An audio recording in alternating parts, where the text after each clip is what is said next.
अभी बाहर मैदान में खड़े हैं या बाहर रोड पर खड़े हैं, आपसे आग्रह है कि प्रांगण पर आकर अपना स्थान ग्रहण करें।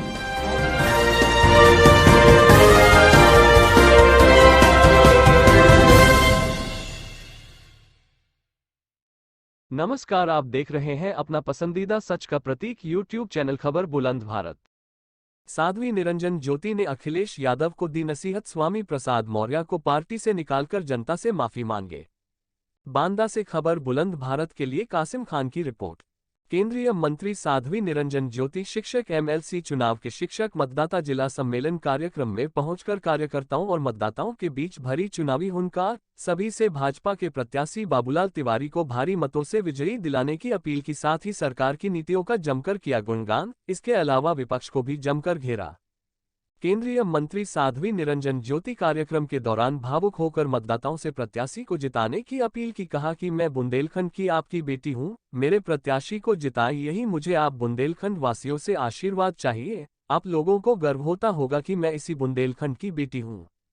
रामचरितमानस को लेकर केंद्रीय मंत्री साध्वी निरंजन ज्योति ने सपा सुप्रीमो अखिलेश यादव को नसीहत दे डाली कि जिस तरह रामचरितमानस को लेकर समाजवादी पार्टी के लोग आए दिन विवादित बयान दे रहे हैं, उसको लेकर वह स्वामी प्रसाद मौर्य को पार्टी से निकालें और जनता से माफी मांगे। साथ ही पूर्व विधायक व सपा नेता बृजेश प्रजापति को स्वामी प्रसाद मौर्य का चेला बताया। इसके अलावा विपक्षियों को रामचरितमानस को लेकर जमकर लताड़ा। कहा कि जिन्हें जरा सा भी ज्ञान नहीं वह क्या जाने रामचरितमानस के बारे में। साथ ही कहा कि किसी भी धर्म के ग्रंथ पर टिप्पणी करना उचित नहीं है, चाहे वह किसी भी धर्म का हो। रामचरितमानस के अलावा अगर कुरान पर टिप्पणी की होती तो पूरे देश में बवाल मच जाता और फतवा जारी हो जाता है। ऐसा है कि सही मायने में भारतीय जनता पार्टी ने कभी शिक्षक एमएलसी चुनाव नहीं लड़ाया। जो चुनाव लड़े हैं वो ग्रुप वाले लड़े हैं। भारतीय जनता पार्टी का मानना है कि शिक्षा के क्षेत्र में ग्रुप नहीं होना चाहिए। यदि शिक्षक ग्रुप में बढ़ गए तो फिर अध्यापक विद्यार्थियों का क्या होगा। किसी न किसी रूप में शिक्षकों को भी एक करना चाहिए और एकजुट होकर के चुनाव में आना चाहिए। और बाबूलाल तिवारी जी जीत के पहुँचेंगे, अपनी बात रखेंगे। पहली बार भारतीय जनता पार्टी ने बाबूलाल तिवारी के रूप में शिक्षक एमएलसी के लिए मैदान में उतारा है।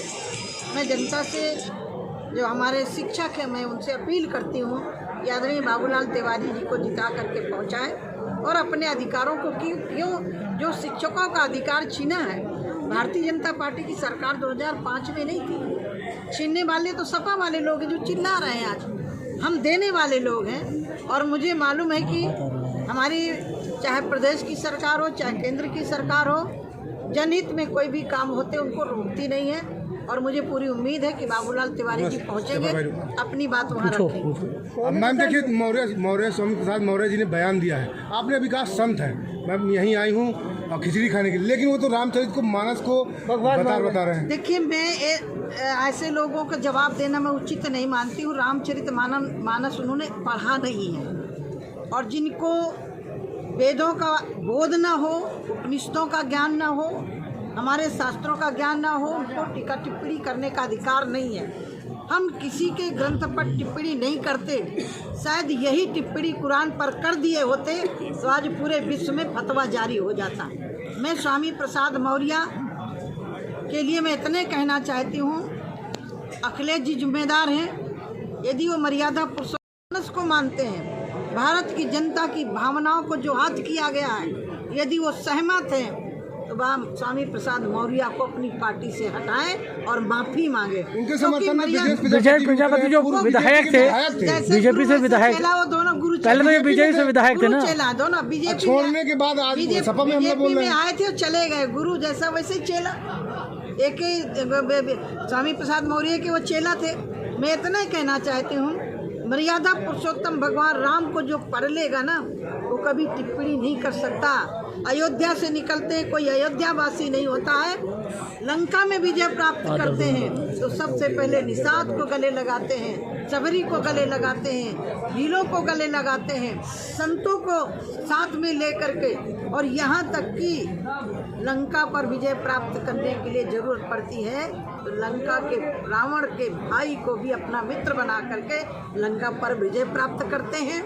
राम पर कोई टिप्पणी करता है तो मुझे लग रहा है कि ऐसे हिंदू समाज को ऐसे लोगों को माफ नहीं करना चाहिए। रामचरितमानस ऐसा पवित्र ग्रंथ है जिसमें रत्न है, लेकिन जिनको रत्नों का ज्ञान नहीं है, पढ़ा नहीं है, तो दर्शन दृश्यते अनेन इति दर्शनम, जो दर्शनों को पढ़ता है वही उसके रहस्य को जान सकता है, दूसरा नहीं समझ सकता।